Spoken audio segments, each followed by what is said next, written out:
The update has just dropped, and if you thought Choose Your Legends was going to be the power creep, you were wrong. Holy crap, we have some crazy things to go over. Let's start off with Læraðr, who is a new antagonist into the game. They're going to be showing up in the story. This isn't their full kit, but as you can see, he is going to be a colorless armor beast unit. He has his preference weapon, he has armor flow, mirror stance, beast vault, and armor stride. Those will probably get swapped around for like a preference skill and a new inheritable skill. But either way, he's gonna be pretty powerful. Let's start off by looking at his sprite really quick, and as you can see, it's kind of crazy. I'm not sure if I like it or if I hate it. Like, the fact that he's just like a giant tree is kind of cool. It's not very beast-like though. Either way, I'd love to hear about what you think about that, so drop a comment down below. I don't hate it as much as the Neopets, that's for sure. But the real thing we have to talk about, of course, is his preference weapon, right? The preference weapon is what matters. This is where the game-breaking effect is, in my opinion. So what this essentially has is slaying, and then if he meets the HP condition of 25%, he's going to inflict a visible debuff of defense and resistance -7, panic, and sabotage on the closest foe and any foes within 2 spaces of the foes through their next action. So just a global debuff, which is really powerful, but this is where it gets insane.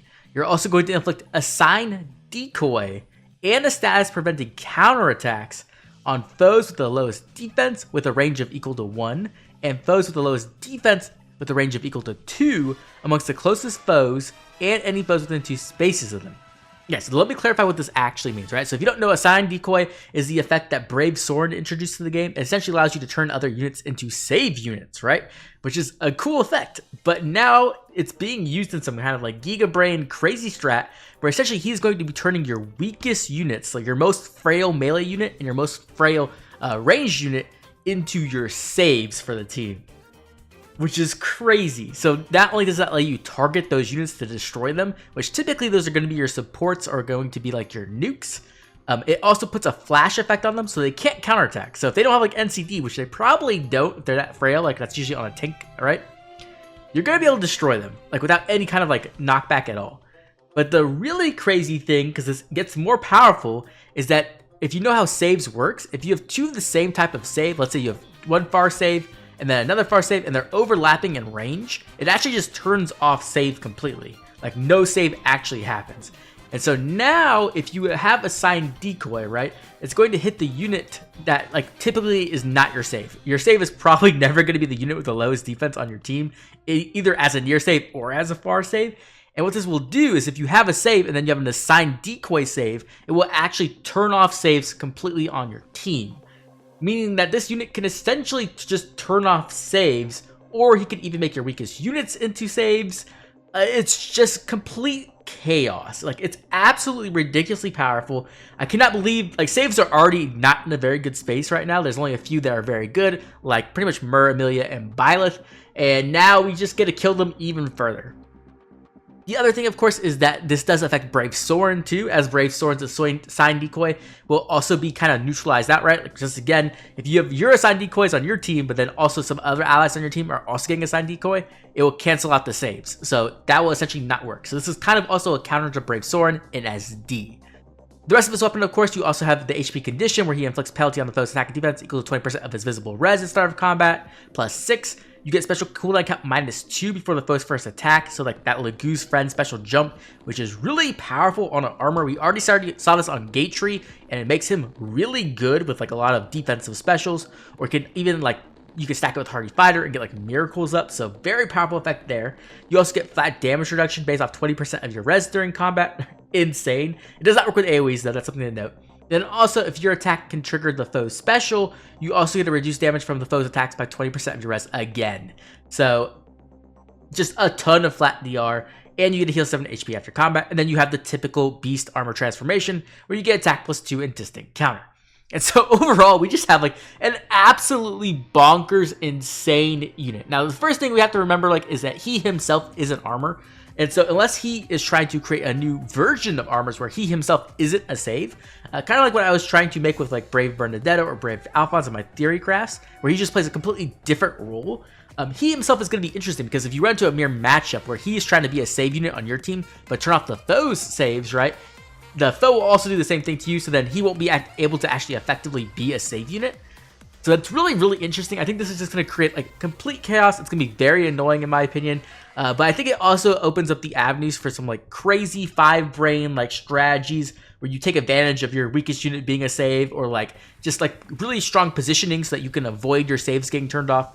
Either way, I think this is a really, really powerful weapon, and I think that he's going to cause a major splash in the meta whenever he gets released, especially so if he is a mythic unit. Okay, the second thing we have to talk about is the Choose Your Legends data mine itself. So we have the stats for those units. We already saw these stats yesterday, but we didn't get to see like what super boons and super banes they have. And so once again, you have the basic stats you already saw with Alphonse with the high attack, defense, and res.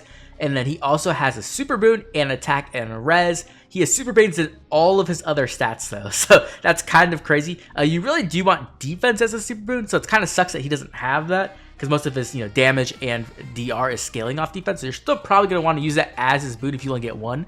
But either way, having 2 super boons is pretty nice.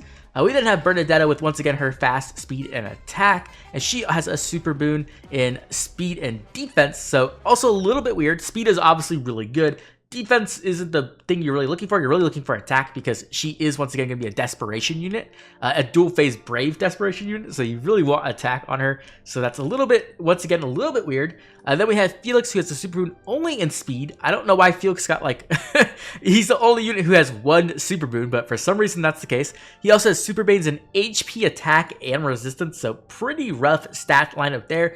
But most importantly, he does have the super boon in speed, which is the most important stat for him. So being able to get 52 speed at like +0 is ridiculous. We then go over to Brave Robin. Once again, high attack, high speed, decent defense, and resistance, not bad. And she has super boons in speed and resistance, and then super banes in all the other stats, so HP, attack, defense. Once again, speed is the most important stat for her, so that's good, but she really would have liked attack as well, because she's probably going to be using that as her floret stat, even with the super boon in res. We then have Panette, who are free-to-play god, and she is just crazy. She has super high HP at 49. She has super high attack. I think it's the highest attack in the game at 48. Good speed at 41. Good defense at 35. And a little bit low res at 24. The ironic thing is that she has the best super boons amongst the whole cast. She is plus attack, speed, and resistance. She's probably not going to be going for the resistance, but attack and speed are definitely very good on her.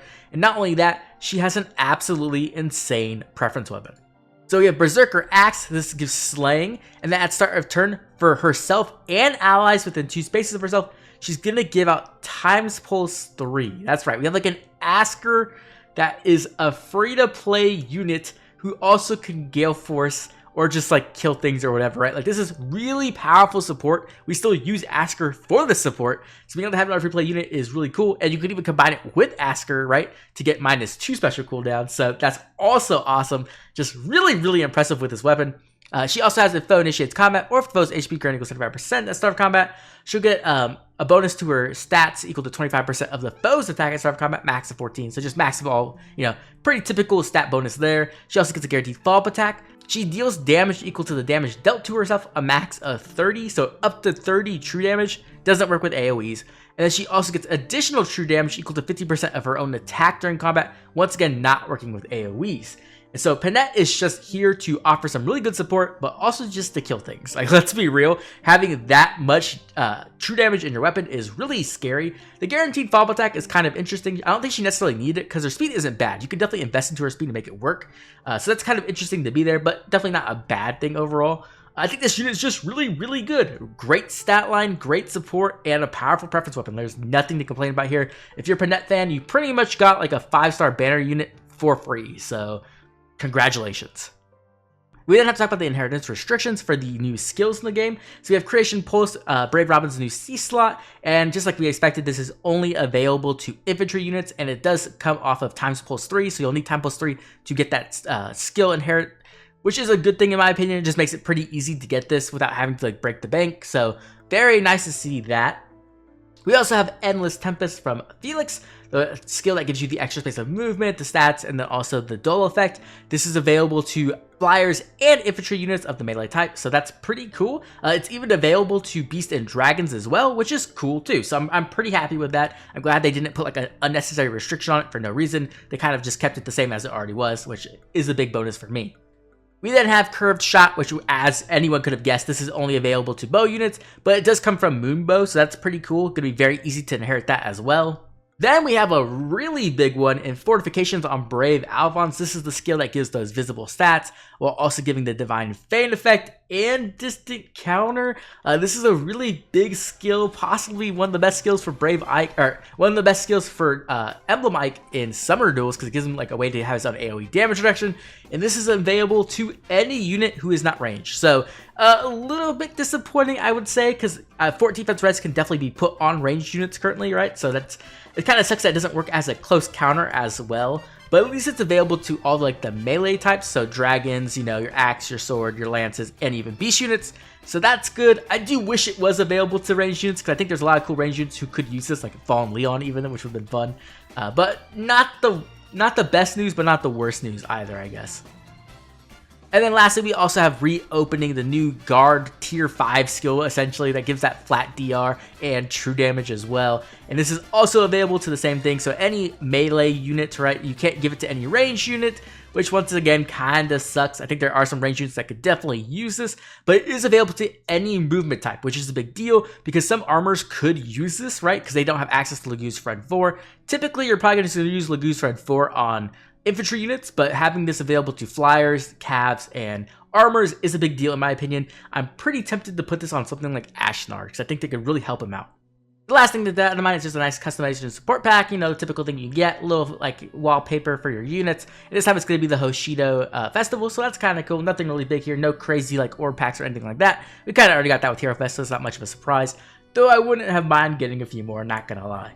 Either way, this is going to be the data mine, and I think this is just one of the craziest data mines we've got. Not only did we got like a god level free-to-play character who's just really, really awesome in my opinion, we also got a game-breaking unit in my opinion with Læraðr, like the ability to just turn off saves and like even make other units into saves and like in a very negative way. It's a very interesting way to use a side decoy, and so I think he's going to be a big game changer as well whenever he does end up releasing.